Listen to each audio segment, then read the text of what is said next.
بسم اللہ الرحمن الرحیم۔ السلام علیکم ناظرین، آپ یوٹیوب چینل دیکھ رہے ہیں۔ میں آپ کا میزبان توکل حسین ہوں۔ آج میرے پاس جو میں نے رپورٹس تیار کی ہیں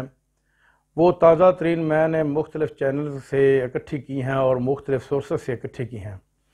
ان میں سب سے پہلے تو آپ کو بتاتا چلوں کہ انصار عباسی صاحب جو سینئر صحافی ہیں، انہوں نے ایک خبر دی ہے کہ جنرل قمر جاوید باجوہ صاحب نے اپنے متحد جتنے بھی کور کمانڈرز، چاہے وہ ISI سے تعلق رکھتے ہوں یا سویلین یا کسی بھی محکمے سے تعلق رکھتے ہوں، یا کور کمانڈر پشاور ہوں یا کور کمانڈر کراچی ہوں، ان کو حکم دیا کہ وہ سیاست سے بھی دور رہیں اور سیاستدانوں سے بھی دور رہیں۔ اس کا مطلب یہ ہے کہ پہلے وہ سیاست میں ملوث تھے اور اب انہوں نے حکم دیا کہ وہ اب سیاست سے دور، اب بھی اگر وہ سیاست سے اپنے آپ کو دور کر لیتے ہیں تو یہ بھی ان کی اور پاکستان کی قوم کی ایک بہت بڑی کامیابی ہوگی۔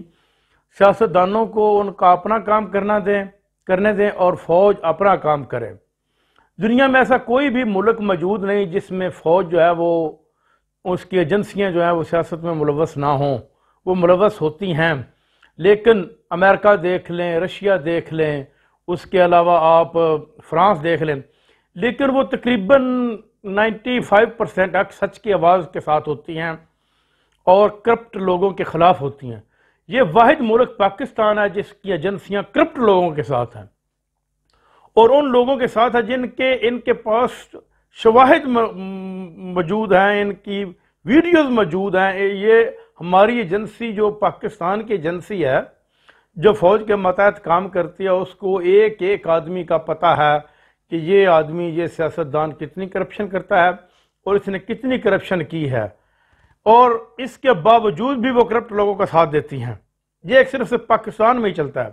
دنیا میں کہیں بھی نہیں چلتے۔ ٹرمپ کو اگر ہرایا گیا اور جو بائیڈن کو لایا گیا، وہ بھی ایجنسیوں کا کمال تھا، کیونکہ امریکہ کی تقریباً جو ایک صدر ہوتا ہے وہ دو ٹینور لے جاتا ہے، لیکن اس دفعہ اس کو ایک ٹینور دیا گیا کیونکہ ٹرمپ سے وہ ایجنسیاں مطمئن نہیں تھیں۔ وہ اس لحاظ سے امریکہ کو ترقی کی راہ پر نہیں لے جا رہا تھا، اس لیے انہوں نے اس کو نکال کر جو بائیڈن کو لا دیا۔ لیکن ہمارے ملک میں گنگا الٹی بہتی ہے۔ یہ ایک بڑا عجیب سا نظام ہے۔ یہ وہی شہباز شریف، یہ وہی نواز شریف، یہ وہی آصف زرداری جس نے کہا تھا کہ آپ نے تو صرف 3 سال رہنا ہے، ہم نے ساری زندگی رہنا ہے، اور آپ تو ملازم ہیں، آپ نوکر ہیں، آپ نوکری کرتے ہیں، ہم ذمہ دار ہیں، ہم جاگیردار ہیں۔ یہ آصف زرداری کے الفاظ تھے، اور جس کے نتیجے میں اس کو جتنا عرصہ راحیل شریف رہے فوج کے چیف، اتنا عرصہ وہ پاکستان میں داخل نہیں ہو سکے اپنے ایک الفاظ کی بنیاد پر۔ وہ پاکستان سے باہر بیٹھے رہے، کیا جی مجھے وہ پاکستان کے اندر داخل نہیں ہو سکے۔ اور یہی وجہ ہے کہ اب ان لوگوں نے ہماری فوج کے متعلق کیا کچھ نہیں کہا۔ مریم نواز نے کیا کچھ نہیں کہا۔ جب نواز شریف کو نکالا گیا تو اس نے نام لے کر ان کو وہ جاڑ پلائی، اور اس کے علاوہ شہباز شریف نے کیا کچھ نہیں کہا۔ لیکن آج ان 14 پارٹیوں کو اکٹھا کر کے پھر حکومت پاکستان میں ان کی بنا دی گئی، اور ایسی حکومت بنا دی گئی جس نے پاکستان کی تاریخ میں،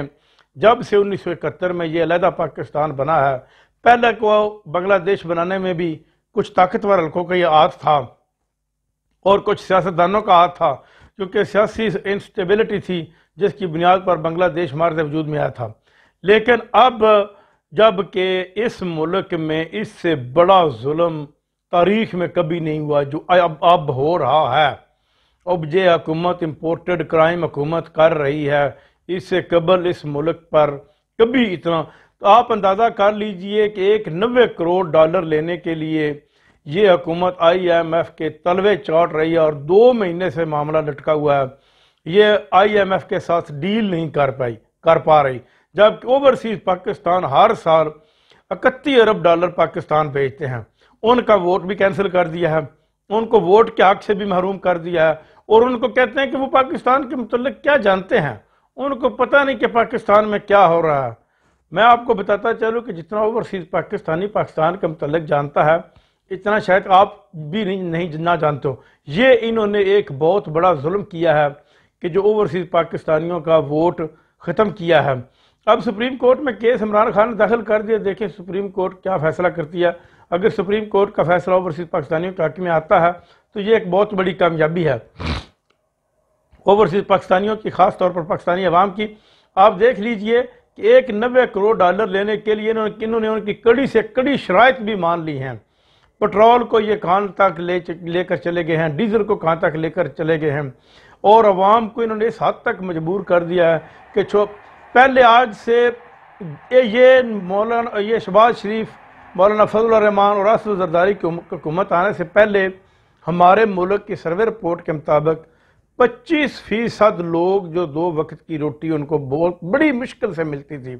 جن کے اپنا پیٹ پالنے کے لیے وہ بڑی مشکل سے گزارا کرتے تھے، 25% وہ لوگ تھے۔ کبھی 1 وقت کی مل گئی، کبھی 2 وقت کی مل گئی، کبھی نہ ملی، کبھی بھوکے سو گئے، اس طرح کا ان کا نظام تھا۔ لیکن جب سے یہ حکومت آئی ہے، ان 2 یا 3 مہینے میں یہ ایوریج بڑھ کر 45% پر چلی گئی ہے، اور نیکسٹ جب یہ سیزن ختم ہوگا چاول کا اور مکئی کا، مکئی بیجنے کا موسم جا رہا ہے اور چاول کا فصل اس وقت کاشت کے بالکل قریب ہے، ڈیزل کے ڈر سے تو چھوٹا ذمہ دار چاول کاشت کرے گا نہیں، بالکل اس کے نزدیک نہیں جائے گا، کیونکہ ان کو پتہ ہے کہ یہ جولائی کے اینڈ اور اگست کے پہلے ہفتے میں ڈیزل جو ہے وہ تقریباً 350 روپے پر چلا جائے گا اور پٹرول 300 روپے پر چلا جائے گا، وہ افورڈ نہیں کر سکتا اور وہ کاشت نہیں کرے گا۔ اور جن علاقوں میں بجلی کی موٹروں کے اوپر چاول کی فصل کاشت کی جاتی ہے وہاں پر بجلی 18 گھنٹے غائب ہے، یعنی کہ اس سے بڑا ظلم آپ کروا نہیں سکتے جو اس وقت آپ کروا رہے ہیں۔ میں آپ سے گزارش کرنا چاہتا ہوں، پاکستان کی ایجنسیوں سے گزارش کرنا چاہتا ہوں، پاکستان کے مقتدر حلقوں کے سربراہان سے جو گزارش کرنا چاہتا ہوں کہ آپ اس ملک کی عوام سے کیا چاہتے ہیں؟ کیا قربانی آپ کو چاہیے کہ یہ وہ قربانی دے دیں کہ آپ ان لوگوں سے اس عوام کی جان چھڑوا دیں؟ اگر آپ جان چھڑوا سکتے ہیں تو خدا کے لیے ان لوگوں سے اس عوام کی جان چھڑوا دیں تاکہ یہ بھی پاکستانی بھی خوشحالی کی زندگی بسر کر سکیں۔ پاکستان خوشحالی کی ٹریک پر عمران خان کے دور میں چل نکلا تھا۔ عمران خان کی حکومت بلکہ اتنی مضبوط نہیں تھی کیونکہ وہ ادھر اتحادیوں کے ساتھ مل کر حکومت تھی، لیکن پھر بھی عمران خان نے ملک کو ترقی کی راہ پر گامزن کر دیا تھا، الیکٹورل ووٹنگ ریفارمز لے کر آیا تھا، اوورسیز پاکستانیوں کو ووٹنگ کا حق دیا تھا، وہ یعنی کہ 10 لاکھ روپے کے کارڈ دیے تھے ہر پاکستانی کو، اپنا گھر سکیم کے تحت قرض دیے تھے، ہر ذمہ دار کو 5 لاکھ روپے کا کریڈٹ کارڈ دیا تھا، بجلی اور پٹرول کی قیمتیں اس نے فکس کر رکھی تھی، یعنی کہ پاکستان کی عوام انتہائی خوشحالی کے دور سے گزر رہی تھی۔ اس وقت پاکستان کی 22 کروڑ عوام ہے، جس میں 1 کروڑ 20 لاکھ لوگ باہر ہیں اور باقی تو پاکستان میں ہی کام کرتے ہیں۔ ہر آدمی کے چہرے کے اوپر ڈپریشن ہے اور ہر آدمی انتہائی پریشان ہے۔ اس کی وجہ کیا ہے؟ 50,000 روپیہ تنخواہ لینے والا آدمی بھی اس وقت پریشان ہے۔ اگر وہ اسکوٹر کے اوپر نوکری کے اوپر جاتا تھا، اگر اس کو تقریباً 3 لیٹر پٹرول اس کا جلتا تھا تو اس وقت وہ 3 لیٹر پٹرول بھی تقریباً 1,000 روپے کا بن جاتا ہے۔ 26 دن اگر وہ کام پر جاتا تو 26,000 روپیہ اس کا یہ نکل گیا، باقی 50,000 روپے میں اس کو کیا بچے گا؟ دوپہر کی روٹی بھی کھانی ہے، کوئی مہمان آ جائے گا اس کو چائے بھی پلانی ہے، یعنی کہ خدا کے لیے اس ملک کے ساتھ یہ کھلواڑ آخری وقت میں آپ کر رہے ہیں، اور ایسے وقت میں کر رہے ہیں جب دنیا کا سسٹم ہی تبدیل ہو رہا ہے، مغرب کی اجارہ داری سے دنیا نکل رہی ہے، خاص طور پر ایشین ممالک جو ہیں وہ خود بذات خود بہت زیادہ ترقی کر رہے ہیں اور ایک نئے بلاک بن رہے ہیں، جس میں ایک رشیا ہے، ایک چائنا ہے، ایران ہے، ترکی ہے۔ ترکی نے تمہارے سامنے بہت زیادہ ترقی کی ہے، اور اس کے باوجود بھی آپ لوگوں نے وہی کیا جو پاکستان کے ساتھ شروع سے آپ کرتے آئے ہیں، ہماری ایجنسیاں کرتی آئی ہیں، لیاقت علی خان سے لے کر عمران خان تک جو ظلم اس وقت چل رہا ہے۔ مہنگائی 32% کو ٹچ کر رہی ہے، غریب آدمی کوئی شے خرید نہیں۔ یہ آپ عید کی دیکھ لیں، یہ عید آ گئی ہے، عید کی خوشیاں پہلے جب بڑی عید آتی تھی تو اس کی خوشیاں 2 مہینے پہلے، مہینہ ڈیڑھ پہلے ہی آنے شروع ہو جاتی تھی کہ فلاں نے قربانی خریدی، فلاں نے، اتنے لوگ خوش ہوتے تھے۔ اس عید کے اوپر اتنے لوگ پریشان ہیں کیونکہ اب جو عام مڈل آدمی قربانی دیا کرتا تھا وہ بھی اب قربانی دینے سے قاصر ہو گیا ہے، اس نے بھی ہاتھ کھڑے کر دیا اور جولیاں اٹھا کر